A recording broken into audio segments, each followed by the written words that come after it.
Cenário diferente, você está notando. Viemos até São Paulo conversar com ele, Renan Santos, do Missão. Seja bem-vindo. Na verdade, a gente que está na sua casa, né, Renan? Bom, seja bem-vindo à sua audiência, É vamos colocar assim. verdade, Estou aqui, bem, a partir da lente para cá. estou muito bem-vindo. Muito obrigada pela entrevista. Como foi acordado com o Renan, com os outros pré-candidatos à presidência da República que passaram pelo Conexões, que por aqui passarão, a entrevista vai ter 1 hora. Vamos embora? Vamos A embora. gente começa ali com perguntas livres. Queria começar falando das pesquisas. Você tem crescido nas pesquisas, mas ainda assim você perde com uma diferença considerável para o presidente Lula, assim como todos os outros candidatos identificados com a direita. Somados, os votos desses candidatos ultrapassariam o presidente Lula. Como é que você enxerga o caminho para romper esse cenário? Muito tem se falado em aliança. Eu vi que recentemente você se posicionou sobre uma possível aliança com o PSDB, negando, de certa forma. E aí, qual o caminho? Quer dizer, vocês não pensam em unir em prol de uma candidatura única da direita? Nunca, nunca. Eu vou unir com um homem fraco. Quem é fraco? Fraco, todos os outros três que estão concorrendo comigo são homens fracos. Flávio, né, dispensa apresentações, né? Ele talvez seja só homem forte do Vorcaro. O Zema puxa saco do Flávio. O Caiado puxa saco do Flávio. Quem é que vai ter coragem de enfrentar o crime organizado quando tem medo de tomar bronca de tia do Zap no Instagram por ter tido uma opinião contrária à família Bolsonaro? Eu não acho que esses caras sejam realmente brabos, né? Eles tentam, não, eu enfrento o crime, enfrenta. Você enfrenta o crime lá do Banco Master do Flávio, né? Eu acho só engraçado isso. Então, minha pré-candidatura é melhor do que a deles. Então, se eles têm um senso de, vamos dizer, de vocação pública, apoiem quem é melhor. Eu sou melhor, eu sou mais inteligente. Diferente deles, eu sou presidente do meu próprio partido político. Então eu não fico igual o Kassab, desculpa, eu não fico igual o Caiado, dependendo do Kassab. Eu não fico igual o Zema tomando pito do Partido Novo. Eu fundei um partido político. Eu não preciso puxar saco nem pedir autorização para ninguém. Eu liderei um impeachment contra Dilma Rousseff, diferente deles. Liderei o próprio Caiado no impeachment de Dilma Rousseff. Ele vinha se consultar comigo, ele ia nas manifestações que eu convocava. Então o que eu quero dizer com isso? Se eles têm espírito público, então eles que se juntem à única pré-candidatura que cresce de verdade e que não precisa puxar saco do Flávio Bolsonaro. Mas você acha que você tem fôlego para crescer a ponto de vencer? Sou mais novo, tenho o meu próprio partido político, tenho a maior militância dessas eleições, tenho a maior campanha em redes sociais dessas eleições. Então, sim, fôlego eu tenho. Tanto que, até respondendo nisso da sua pergunta, você falou, olha, você ainda perde pro Lula. E perde bem. Claro, eu sou desconhecido do eleitorado. Então, esse desconhecimento é literalmente um fôlego. Porque eu tenho, diferente deles, eu tenho espaço para crescimento. Minha rejeição é muito menor e meu conhecimento também é menor. Agora, quem me conhece vota? Bom, no público que mais me conhece, que é de 16 a 24 anos, de acordo com a pesquisa Atlas, eu tenho 36%. Então, sim, isso é sintoma de um fôlego de um mergulhador campeão olímpico. Você falou de rejeição menor, mas de experiência menor também, Renan. É a tua primeira eleição para a presidência da República. Você nunca disputou um cargo legislativo, nem de vereador antes. Bom, Dilma Rousseff teve grande experiência política já, né, e deu no que deu. Fernando Collor tinha grande experiência política, foi governador e deu no que deu. Ao mesmo tempo, o Milei não tem nenhuma experiência política, está fazendo um governo reformista. O Donald Trump, não estou aqui falando um julgamento, não gosto muito do mandato do Trump. Tem alguns méritos em algumas áreas, nunca assumiu o mandato. Então, eu posso encontrar bons e maus exemplos em candidatos com experiência em cargos pretéritas. Então eu posso achar bons e maus exemplos nisso. Não é isso que determina se o cara vai ser um bom líder. O que vai determinar se eu sou um bom líder é, antes de tudo, ser um líder. E eu sou um líder político há mais de 12 anos. Eu fundei o Movimento Brasil Livre em 2014. Na fundação do Movimento Brasil Livre, eu enfrentei todas as dificuldades possíveis, derrotei um governo estabelecido, que era o governo Dilma. E não foi apenas nas ruas, eu atuei no parlamento, eu fui vice-presidente do Comitê do Impeachment, fundei o próprio partido político, liderei parlamentares ao redor do Brasil que tiveram uma atividade legislativa reconhecida, o caso do Kim Kataguiri, que é parte do grupo ao qual faço parte. Então, eu tenho muita experiência política. E eu tenho muita experiência política sendo líder do bloco político ao qual faço parte. Porque ter experiência política sendo submisso a outra liderança no próprio bloco político não te credencia a ser presidente. Qual a experiência que o Caiado tem de ser líder? Líder. Ele não é líder de nada, não é líder nem do PSD. Tem que se submeter às decisões do Kassab. Qual a experiência do Zema de ser líder? Nenhuma. Ele tem que obedecer. Ambos governam estados governo, importantíssimos. Um técnico pode ser um bom governador. O que está demonstrado, por exemplo, o Zema, até para refrendar o que eu estou falando, ele, primeiro cargo dele foi ser governador. Tarcísio, o primeiro cargo dele foi ser governador.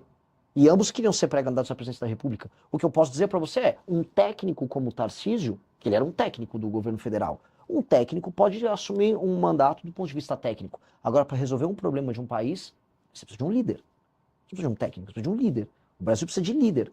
Líder eu sou, eu tenho muito mais experiência enquanto líder do que todos eles. Flávio nem coloco, porque a função dele é ser filho. A última coisa que um cara como filho é líder. A função dele é ser, eu sou filho do meu pai, atenção, meu nome é Flávio Bolsonaro. Ok, entendi. Então, claramente isso não é um problema. Você fala da experiência do MBL, do movimento que você fundou ali, né, junto e que foi importante no impeachment da Dilma e que trouxe uma juventude grande, que foi essa juventude que fundou agora o partido, Missão, há menos de um ano. Agora, vou levantar uma bola que tem se falado na internet à medida que a sua candidatura cresce, crescem também as críticas. E aí vou levantar para você. O MBL passou por dificuldades financeiras, principalmente no passado. E aí pergunta a você, teve ordem de despejo? E você, Renan, teve processos acumulados como empresário, mais de 40 trabalhistas, 16 ações civis. O que é de verdade nisso? O que você pode dizer? Você está se referindo a uma matéria do UOL, que tem todas essas acusações contra mim, essa matéria é de 2016, feita por um jornalista petista do UOL, que mente ao longo da matéria o tempo todo, e a matéria é muito desonesta. Mas é verdade o fato dos processos? Vou cada um, você fez uma pergunta ponto a ponto, vou responder ponto a ponto. O MBL nunca sofreu uma ação de despejo por falta de pagamento. Não? Não, nunca. O MBL é super bom pagador, o MBL não tem a gente não usa um empréstimo bancário para se financiar. Que a própria matéria da UOL que você cita traz a sua fala reconhecendo as dificuldades como empresário. Existe não, vamos começar. O MBL não é uma empresa, o MBL é uma associação civil. O MBL, ele alugava um local e ele foi sair do local e ele se mudou de local. Ele não devia um centavo de aluguel. Isso não existe. Eu, como empresário, trabalhava com recuperação de empresas de dificuldades. Então, aquelas dívidas eram oriundas daquelas empresas. E as empresas contavam com bens para pagar os débitos delas. No meu caso, foi uma empresa. E sabe quanto eu tenho, por exemplo, de dívida daquela época? Nada, não tenho nada aqui. Você conseguiu pagar as dívidas que você A tinha? empresa pagou as dívidas, porque as dívidas eram da empresa. Então, na verdade, as dívidas eram de empresas que você representava, é isso? Que eu administrei. Eu me tornei proprietário de uma empresa, que é uma empresa de portas e janelas de aço, e foi ela. Agora, as pessoas vão lá, você pega o jornalista, e ele fala, porque a família do Renan, do não sei o quê. Não, saiba separar. Meu pai trabalhava com outras empresas, eu trabalhei com uma empresa. E essa empresa, eu saí dela. E essa empresa tinha bens que arcavam com os débitos dela, e era uma empresa que já tinha dificuldades. A matéria é tão desonesta, e o jornalismo daquele Vinícius Segal era tão vagabundo, que ele disse que eu criei dívidas em 1998. Eu tinha 14 anos nessa época. Tá na mesma matéria. Tá até hoje nessa mesma matéria. Então hoje não tem esses processos que você conseguiu zerar, e os trabalhistas que a gente sabe que é uma dor de muito empresário. Tanto que eu coloco assim, eu não, em nenhum momento eu acharia deselaborador para mim ter qualquer débito em aberto. Se eu for entrar agora para grandes veículos de mídia no Brasil, a maior parte tem dívida trabalhista e tributária. O maior devedor tributário do Brasil é a Petrobras. Então, dívida todas as empresas grandes no Brasil têm. O pequeno, então, está todo destroçado. Então, não seria nenhum motivo de vergonha e não me desabonaria em nada. Agora, é que só não é verdade, entendeu? São aquelas meias verdades que são utilizadas para atacar.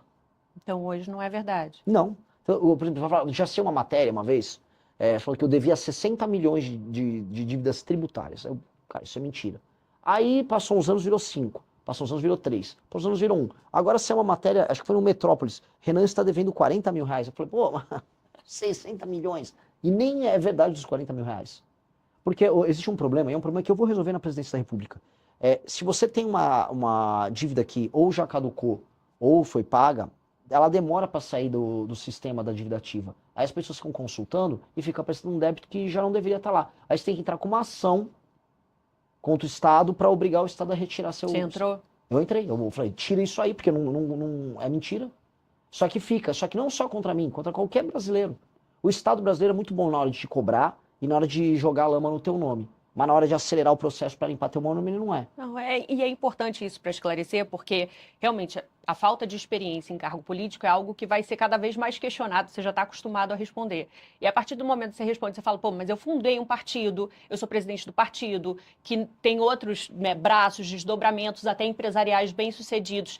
E aí tem uma outra informação que está cada vez circulando mais, à medida que você vai ganhando projeção de que, peraí, esse bem-sucedido não é tão bem-sucedido assim, é importante te ouvir para esclarecer, para falar, olha, hoje Sim, houve, sim. não tem mais, o MBL caminha muito bem, enfim, não teve É, ordem de despejo, o é MBL isso. nunca teve nada disso. Assim, você pode despejar uma pessoa por vários motivos. Por exemplo, você não quer mais continuar com aquele contrato. Sim, é uma Não opção do só por falta inquilino. de pagamento. Sim. Exato. Então, foi o caso Foi ali. esse o caso? Foi. Só que aí o jornalista, vou colocar, um jornalista vagabundo, ele bota o que ele quiser na matéria. Volta a colocar, ele falou que eu contraí dívidas em 2000, com 14 anos, em 1998. Tá nessa matéria. Então, eu só lamento. Agora, do ponto de vista da gestão empresarial, o MBL é o maior caso de sucesso disso. O MBL é falando aqui do outro lado, a gente criou a segunda maior revista de cultura e política do Brasil, que é a revista Valete. Só perde para Piauí no meio de usuários. A gente tem uma rede social própria, departamento de desenvolvimento e engenharia, rede social própria com milhares de usuários. Nós temos editora de livros, ou seja, nós temos todo um ecossistema. Esses livros estão aqui no fundo, somos nós que produzimos e vendemos. Temos, através do partido, a possibilidade de fazer de maneira autossustentável toda a atividade política dele. Vendemos livro, curso, roupas, bandeira. O partido é o partido que provavelmente, em termos de infoprodutos e produtos, é o que mais fatura no Brasil. Então, em termos de gestão, a nossa experiência é de bastante sucesso. Se você gostou do vídeo, não se esqueça de deixar o like e se inscrever no canal. Te vejo no próximo vídeo.